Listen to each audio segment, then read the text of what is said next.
Most that do not brag or boast, and I'm coming to you guys live from coast to coast. It's your boy, I'm Krista Don One. Welcome, welcome, welcome. Welcome to another fabulous episode of Just My Opinion podcast. Rate, comment, subscribe. Share this with a friend, family, as well as a follower. Let's get this channel lit in the YouTube algorithm. Okay. Before we begin, I want to tell everyone out there, I want to wish everyone a Merry Christmas, a Happy Hanukkah, a Happy New Year. Be safe out there, be careful out there, and we'll do this thing back and better than the previous time. So I'd like to appreciate everyone out there that have subscribed to the channel, has been long time subscribers, have been very supportive of the channel. I'd like to thank all of you out there. Really do appreciate that. Do apologize, I haven't been uploading content consistently, but hey, it is what it is. Boy, been mad busy. All right. So we got all that stuff on out of the way. Let's get into today's topic. I kind of wanted to talk about this late last week. Um, and it's the boxing event of the century. That's what a lot of people describe this match between Jake Paul and Anthony Joshua. Now, I will say this: I'm not going to sit up here and lie to you guys. I knew about the event, but I thought that this was going to premiere on Saturday. This actually premiered on Friday, and I still had the opportunity to see it. I just got my days mixed up, and I watched it. I watched the highlights on social media. I also watched what everyone was talking about after the fight, and everyone giving their expertise and their opinions and their thoughts and things of that nature. I heard what Max Kellerman said. I heard what a lot of the so-called boxing experts have said, and now I'm going to give you my thoughts and my opinions of this boxing match. First and foremost, people want to give uh, Jake Paul credit that hey, look, at least he went in. He didn't chicken out. He accepted the match. At least he went in the ring with Joshua, so he should get credit for that. And people are also saying he should have gotten credit because he lasted 6 rounds. I don't think that had anything to do with Jake Paul. I think that had more to do with Anthony Joshua. Now, all the technicians, I heard technicians saying, well, Anthony Joshua is never good at setting the ring or cutting off the ring. Therefore, he didn't cut the ring properly, and and they talk about his skill set and things of that nature. I want to say this: um, if y'all want to give Jake Paul credit that he accepted the terms, that at least he went into the ring uh, and fought Anthony Joshua. If y'all on that side of the fence with that, I'm fine. To me, um, this proves what everyone, including myself, um, been saying about Jake Paul for the longest. That Jake Paul is an entertainer. He's an influencer. And there's nothing wrong with being an entertainer or an influencer. There's really nothing wrong with being a YouTuber. I don't know why being a YouTuber is so bad when so many people utilize the app as far as viewing, creating, and commenting. But when you say YouTuber, it's a bad thing. Okay, and I like Jake Paul as an influencer, entertainer, and I respect him as a YouTuber as well. Um, but I've been saying this for the longest. When um, he got into the boxing world and he wanted to be a boxer, I said that, it's going to be very hard for him this late in his career to just turn on. Being a boxer is not like turning on a light switch. You have to been doing this since since a child. A lot, your average boxer, and I'm not talking about Floyd Mayweather, I'm not talking about Tyson, I'm not talking about Muhammad Ali, but just your average boxer has been doing it for a while, perfecting their craft. You just can't just wake up one morning and say, you know what, I want to be a boxer. Now, for Jake Paul's credit, for him to be an influencer, for him to be an entertainer, a YouTuber, he got access where other like people like me and others may not get those access or those opportunities where, hey, he can buy his own gym, he can get his own trainer, he can get people, allow people to give him an opportunity to fight them versus somebody like me or you. So to me, Jake Paul should get respect. I mean, he should get credit for that. But I always said that, Jake Paul would struggle with real boxers. I wasn't even worried about professional boxers because I knew Jake Paul didn't have a chance in hell to compete with professional boxers. People that have been boxing for a while, that's perfecting their craft, Jake Paul was going to have problems with them. Now, Jake Paul, picked the opponents he wanted to fight. He picked he picked a former NBA player to box, knocked him out. Congrats, you boxed someone that had no experience in the boxing field. You fought MMA fighters who had little boxing experience, but they mainly was MMA or UFC, and they're retired. They're no longer in those professions. Congrats, Jake Paul. You won. You got W's with them. But to me, Anthony Joshua, and a lot of people are not going to get, a lot of people are not so high on Anthony Joshua, but for Jake Paul to even be in the ring with Anthony Joshua, he had no chance in hell. Anthony Joshua was taller than him, had a longer reach, had more experience, have been boxing since birth. Jake Paul just, recently discovered this craft. Now, I'm pretty sure Jake Paul's going to tell you, as a kid, he did go to some boxing schools. He did compete at some level, but these guys that he's getting an opportunity to fight, he has no business to be in the ring fighting them. Let's just be perfectly honest about it. But I will give Jake Paul this. Him being an entertainer and an influencer gives him the opportunity to fight these fighters.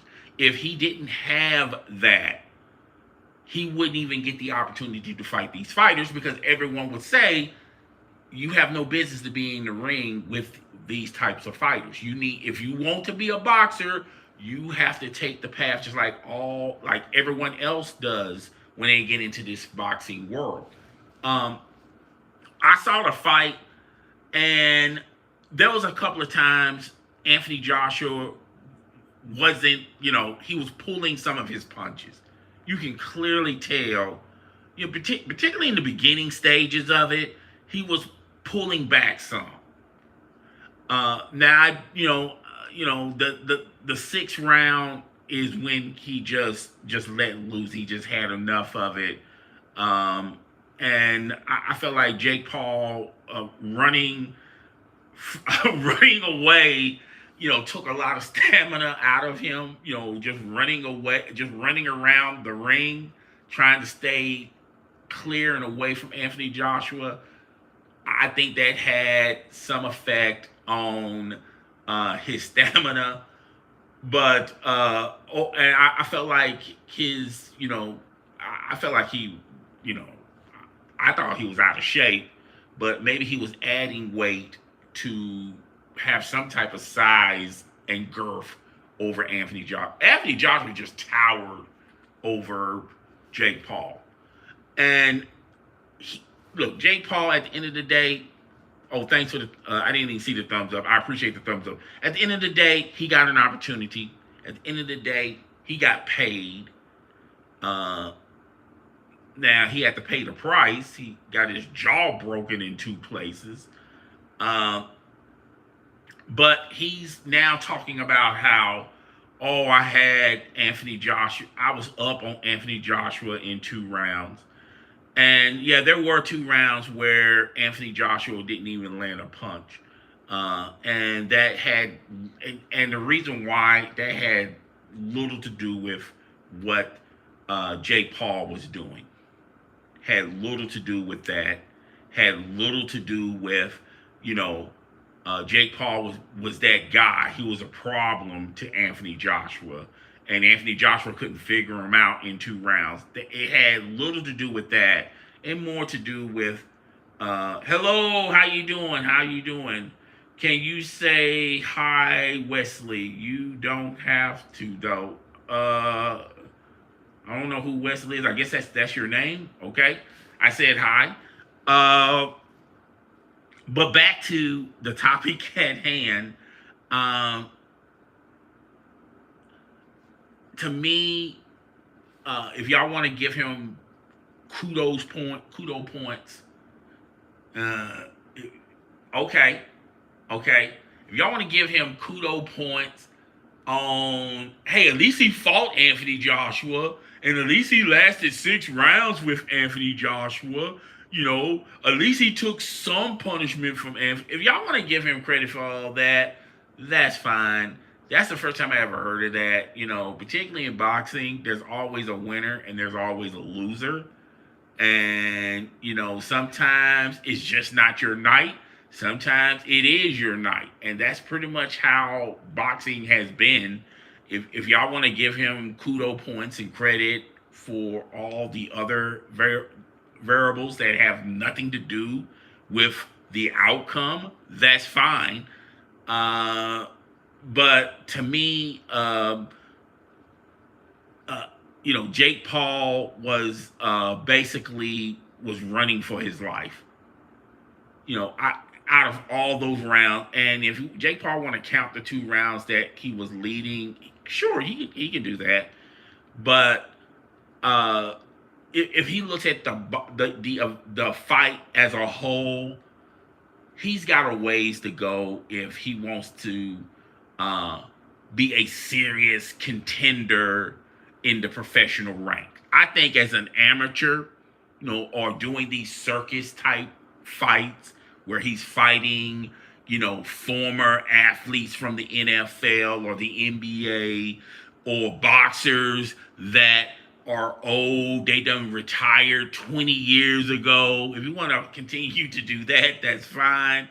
But to me, if he tries to fight another professional boxer, it's going to be the same outcome, and it's going to be even worse. I've heard a lot of people talk about him breaking his jaw in 2 places, and I heard a doctor and a boxing expert said that he should really think about retiring, because if he re-injured that, it's going to do more harm than good. But hey, that's on Jake Paul's already on social media trying to promote the next event, and that's fine, But to me, I just think that if this is what the ultimate goal was to fight a professional boxer, he done achieved it, and it's time for him to just move on to the next thing. Jake Paul really doesn't need boxing. Boxing from a certain element probably needs Jake Paul as far as promotion goes.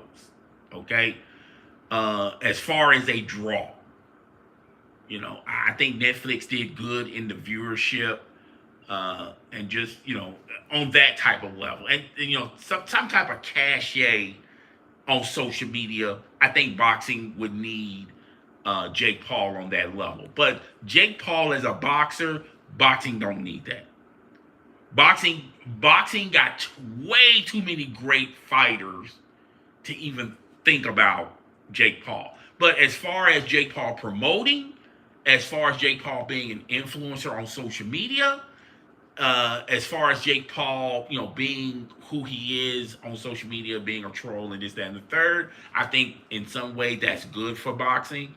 But Jake Paul doesn't really need boxing, and boxing needs Jake Paul on a certain level, but they don't really need Jake Paul. I mean, the two really don't need each other. If Jake Paul retires and no longer wants to box again, boxing will be all right. Boxing will be fine. Boxing will still live on, go on. And Jake Paul will continue to be very successful as an influencer, particularly on social media and on YouTube. He's still going to crank in those numbers. So, if the two are apart, the boxing, I think both sides will be fine. But yeah, that's all I got about. And look, I'm not here to bash Jake Paul. I do give him a little credit for at least going into the ring with a professional boxer. Now a lot of people can't say, well, he's a scam artist. He's only doing this for attention. He's not really fighting a real boxer. He did. He fought a real boxer. He lost.